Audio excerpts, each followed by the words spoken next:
You finally saved your first £10,000. It feels incredible. For the first time in a long time, you feel safer. You've got options, a little breathing room. If work starts moving mad or if your landlord, chats nonsense, at least you're not on zero. But here is the hard truth nobody told our parents and nobody's telling us either. In 2025, your safe money is also a melting ice cube.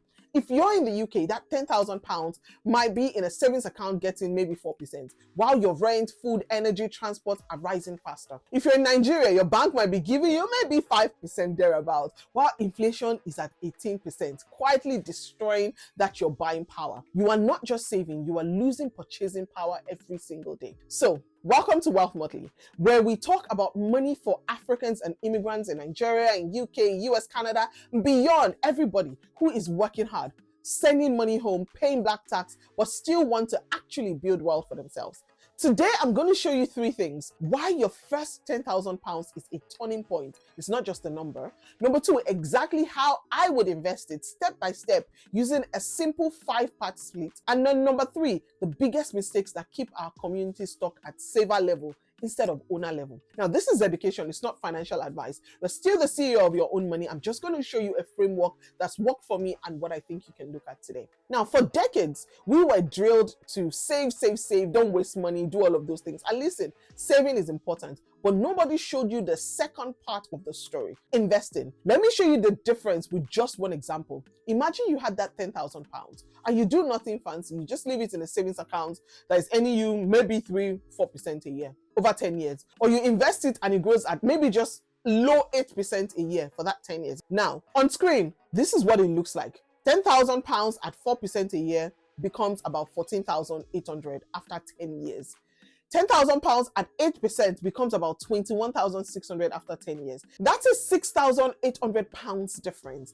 Same person, same job, same life. The only thing that changed was where your £10,000 lives. Stretch that out to 20 years at 8% and the same 10K could have grown to around 46,000. Even if you don't add 1 penny, 1 kobo to it. That's the quiet power of compounding. And that's what this video is really about. Moving you from that saver mindset to an owner mindset. Before we talk about ETFs and sticker symbols and all of these things, you need to build a solid base first. Number 1, high interest debt. If you are paying 20 to 30% on credit cards or loans, then that's an emergency. There is no ETF in this world that's going to outrun that consistently for you. You need to focus on paying that debt fast. Pay it off first. Number 2, you need a basic emergency fund, at least 3 months of expenses that you have saved in a high interest savings account. If you have kids, you have dependents, you have black tax, you can increase it a bit, but I'll say 3 months is fantastic for you. And then the third thing, your tax wrapper, based on where you live. For example, here in the UK, you need to use something like the Stocks and Shares ISA.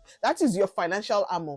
Inside it, all your investments can grow tax-free. So you need that. In the US, you need an account like the Roth IRA or the 401k. In Canada, you need what is called a TFSA or a RRSP.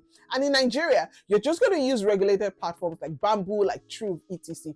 You won't have the same wrapper that all of these different ones have, but you can still access all of these global dollar assets inside it. So very easy. I've given you what you need to avoid before we start, and what you need before we start. For this video, I'll assume that you are in the UK. Now, let's talk about what to actually do with that money. So here's the simple Wealth Monthly split that I will use for a first 10K portfolio. 20% into high interest savings account, 30% into something like the S&P 500, 30% into like a tech ETF, 10% into like a real estate ETF or something like that, and then maybe another 10% into a dividend ETF. I'm going to unpack all of these ones for you, what it is, what it does, why it's there, and why it makes sense in this portfolio that we're building. So that first 20%, this is £2,000, stays in a high interest card, not in a dead 0% current account. It's a high interest savings account with easy access. This isn't about, getting rich. This is about peace of mind. Life would happen, your boiler will have issues, your microwave will stop working, your car will fail MOT, all of those things. This 2K means that you don't have to touch your investment every time life throws you a punch. If the market dips or if your portfolio is red, this buffer is also something you can go to that can stop you from panic selling the good stuff. So that's why it's very important. Next, 30%, £3,000 goes into the VUAG or the S&P 500. Now, what's this VUAG? That's Vanguard S&P 500 UCITS ETF accumulating. VUAG is one of my favorites. First move, you are owning a slice of top 500 biggest companies in America. Apple, Microsoft, Amazon, Alphabet, that's Google, Johnson & Johnson's, Visa, Coca-Cola. Great companies that you know and you love, up to over 500 of them. These companies are selling to billions of people worldwide. Now, the A in that VUAG actually means accumulating. That's important. Any dividends these companies pay out are automatically reinvested to buy more stocks for you. You don't have to lift a finger. You are compounding on autopilot. Inside your stocks and shares ISA here in the UK, all of that growth and all of that reinvestment happens tax-free. Think of the VUAG as your global growth engine. It is steady, it is diversified, it's boring, but in the best possible way. Now, the next stop, another 30%, that's £3,000 goes into technology. And here are two strong options that you can look at. There's EQQQ, that's the NASDAQ 100 UCITS ETF. This tracks the NASDAQ 100 of the largest non-financial companies on the NASDAQ. Heavy on big tech like Apple, Microsoft, Nvidia, Meta, Amazon, all of them. Then there's IITU, iShares S&P 500 Information Technology Sector ETF. This one focuses specifically on the IT sector of the S&P 500. It's even more concentrated on things like software, chips, hardware, cloud. What's the point of this slice? This is focused on the bet for your future. This is how you own a piece of the AI revolution, cloud computing, digital payments, the infrastructure behind the apps and services that you use every day. But here's the honest bit of it.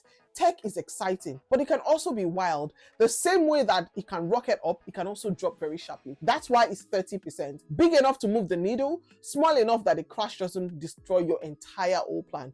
VUAG is your strong base. This tech ETF is the extra push that says, I believe in where the world is going. Now, the fourth part, this is real estate. We're diversifying into real estate. That's 10%, £1,000 put into listed real estate via an ETF or what we call a REIT. You can use an ETF like the broad US real estate ETF or specific REITs like companies like VICI Properties. For VICI Properties, if you invest in them, you become a landlord of iconic Las Vegas properties like Caesars Palace or MGM Grand, or Prologis. This one owns huge logistic warehouses that powers e-commerce and global supply chain. So why do you add this into this portfolio? You are adding property exposure without saving a massive deposit to buy a house. You are not dealing with tenants. You are not fixing any leash cube at 2 a.m. These companies collect rent from thousands of properties and pass a big chunk of that rental income to you as dividends. It's like owning a slice of Vegas casinos or global warehouses from your phone in simple £1,000 chunks. And this slice, it gives you a different type of asset, bricks and mortar, instead of just stocks, exposure to rental income, another way to benefit from economic growth around the world because you're owning, big properties and all of those things. So that's the fourth. Now let's go to the fifth and final layer. The last 10%, that's £1,000 again, goes into dividends. For US and UK investors, a strong option is the USDV, iShares S&P 500 high dividend, low volatility UCITS ETF. Now, what does this USDV in short do? It scans the S&P 500. It picks a basket of high dividend, low volatility companies. Think of boring but cash-rich companies inside USDV. You see names like big telco companies, consumer staples, energy companies, and some REITs as well. They are the uncle and auntie companies of the market. They are not trying to be flashy or anything. They're just quietly sending out dividend checks quarter after quarter. Combine that with your real estate slice. This gives you a powerful income layer. In your ISA, you can take those dividends as cash or set them to auto-invest, turning that income into even more compounding over time. Now, let's zoom out and look at the full picture of that first £10,000 we spoke about. 2,000 into high interest cash, your extra buffer. 3,000 into VUAG, broad US global growth. 3,000 into EQQ or IITU, tech and innovation. 1,000 into real estate in VICI Properties or Prologis or VNQ for property and rent exposure, and 1,000 into USDV, dividend income layer. All of that inside a stocks and shares ISA if you are in the UK. In Nigeria, you can mirror this structure using Naira Cash plus, local high interest products like PiggyVest and Co. You can get some local stocks or global ETFs via platforms like Bamboo, Truve and Co. If you're in US or Canada, you can also swap for your local versions of VOO, QQQ, VNQ, SCHD. The principle stays the same. You've moved from I have £10,000 in a bank to I own pieces of global companies, properties and cash flowing businesses. That's the shift from saver to owner. Now, having this plan is one thing, keeping the wealth is another. Let's talk about 3 mistakes that quietly cost people tens of thousands that I want you to avoid. Mistake number 1, procrastinating. This one hurts the most. Imagine you have an extra 10K at the age of 25. You know investing is the right move, but you are scared. You want to learn more first. So you're reading book, you're listening to podcasts, you keep that money in cash, and only you start investing when you're 35. If that 10,000 pounds sits invested from 35 to 60 at 8%, you have about 68K. But if you invested it at that 25 years old and you just left it alone until 60 years, you have over 100,000 pounds. Same 10K, same stock market, you lost over 30,000 pounds by thinking about it. Time in the market beats waiting for it to be perfect. The mistake number 2, chasing hype. You learn a little about investing, watch a few TikToks, watch a few Instagram videos, listen to a few hot takes, and suddenly you feel like you're an expert. This is where a lot of people, number 1, throw their first 10K into some random coin or some random stock. Chase whatever is trending on one WhatsApp group or Telegram group. Buy a stock that they cannot even explain in one sentence. Psychologists call it something called the Dunning-Kruger effect. Knowing just enough to feel confident, but not enough to realize how little you actually know. If you want to experiment later with small amounts, cool. But for your first 10,000 pounds, it's not your gambling money, it's your foundation. That's why we are using simple, plain, diversified ETFs instead of random hype plays. Mistake number 3 that I've seen people do, panic selling. The market will fall, guys. Not maybe, it will fall sometimes. Your portfolio will go red at some point, and your emotional brain will be screaming, sell it now before it goes to zero. Sell. But if you sell during a downturn, you turn a temporary dip into a permanent loss. The best investors do exact opposite. You stay calm, they invest more when valuations are lower, and this circles back to why that cash buffer exists. Remember that money I told you to keep in the beginning? When you've got money aside for emergencies, you don't need to raid your investment just because the headlines are scary and things are going crazy. Your logic brain must stay in charge.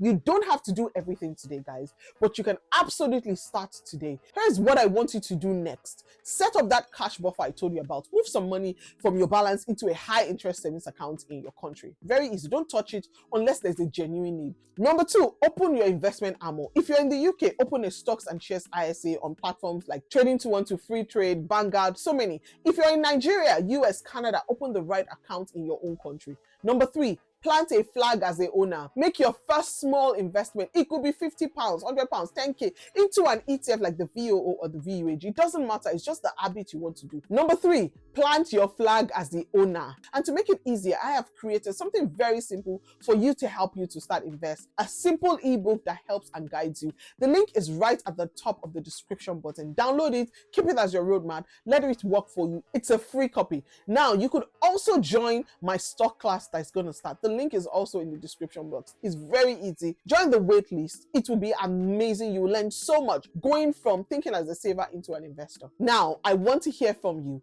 If you had 10,000 pounds sitting in a bank today, based on this plan, which of this slide would you increase? And maybe which one would you decrease as well? And why? Because all of these things must be based on you. Drop your answer in the comment section. Remember, we are building wealth together as a community, from Lagos to London to Accra to Toronto to Joburg, everywhere around the world. If this video helped you to see your first 10K differently, please like, subscribe, and send it to someone who you know is working hard but leaving money to die in their savings account. Stay wealthy, stay blessed, and I'll see you in the next video.